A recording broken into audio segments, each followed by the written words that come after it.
Hello guys, welcome to our channel. இன்றைக்கி நம்ம சேனலில் கத்திரிக்காய் கட்டா எப்படி செய்யலான்னு பார்க்கலாம்.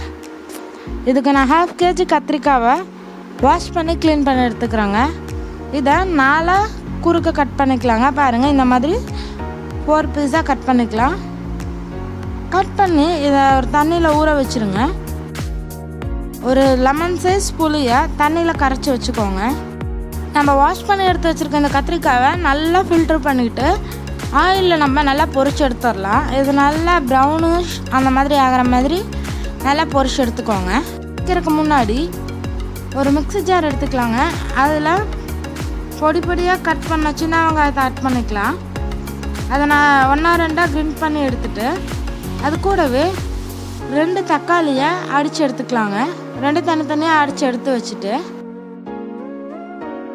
ஒரு கடாய் எடுத்துக்கலாங்க. கடாய் ஹீட் ஆனதுக்கப்புறமா ஆயில் ஆட் பண்ணிவிட்டு ஆயில் ஹீட் ஆனதும் 1 ஸ்பூன் சீரகம் ஆட் பண்ணலாங்க. கோகோனட் ஆயில் ஆட் பண்ணிங்கன்னா நல்லாயிருக்கும். சீரகம் நல்லா பொரிஞ்சு வர அந்த ஸ்டேஜில் கொஞ்சமாக வெந்தயம் ஆட் பண்ணிக்கலாம். வெந்தயம் ஆட் பண்ணிவிட்டு 1/2 ஸ்பூன் சோம்பு ஆட் பண்ணிக்கலாங்க. ஆட் பண்ணி இதை நல்லா மிக்ஸ் பண்ணி விட்டுடலாம். இதெல்லாம் நல்லா மிக்ஸ் ஆனதுக்கப்புறமா கொஞ்சமாக கடுகு அப்புறம் கருவேப்பிலை இதெல்லாம் நல்லா ஆட் பண்ணிக்கோங்க. மிக்ஸ் பண்ணிவிட்டு நம்ம அரைச்சி எடுத்து வச்சுருந்தோம் இல்லைங்க சின்ன வெங்காயம், அதையும் ஆட் பண்ணிக்கலாம். ஆட் பண்ணிவிட்டு அரைச்சி எடுத்து வச்சுருக்க தக்காளி இருக்குல்லங்க, அதையும் இதோட சேர்ந்து ஆட் பண்ணிவிட்டு இதை நல்லா மிக்ஸ் பண்ணிக்கலாங்க.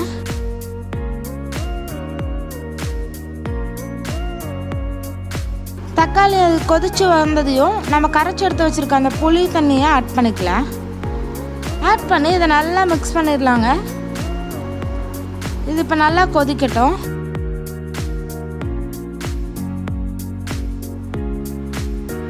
இப்போ ஓரளவுக்கு இது நல்லா கொதிச்சிருச்சுங்க. இப்போ நம்ம இதுக்கான மசாலா ஆட் பண்ணிக்கலாம். 1 spoon red chilli powder add பண்ணுறேன். உங்களோட காரத்துக்கு ஏற்ற மாதிரி ஆட் லெஸ் பண்ணிக்கோங்க. கூடவே 1/2 ஸ்பூன் மஞ்சள் தூள் ஆட் பண்ணிக்கோங்க. ஆட் பண்ணிவிட்டு நல்லா மிக்ஸ் பண்ணிக்கலாம். இல்லைன்னா குழிக்கரண்டி எடுத்துக்கோங்க. அதில் நான் 1 ஸ்பூன் கருப்பெல் ஆட் பண்ணுறேங்க. ஆட் பண்ணிவிட்டு ஒரு கையளவு நிலக்கடலை எடுத்துருக்கேன்.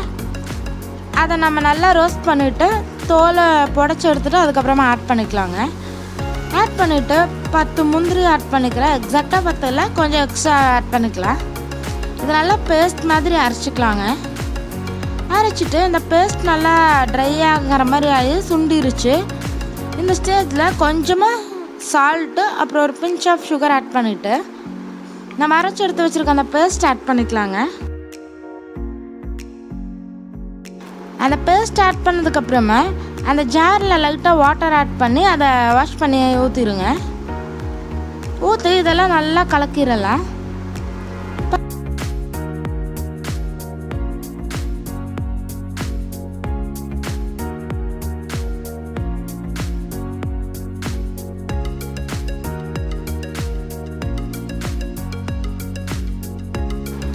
இப்போ இந்த மசாலா நல்லா கொதிச்சிருச்சு. இப்போ நம்ம பொரிச்சு எடுத்து வச்சுருக்க கத்திரிக்காய் இதில் ஆட் பண்ணிக்கலாங்க.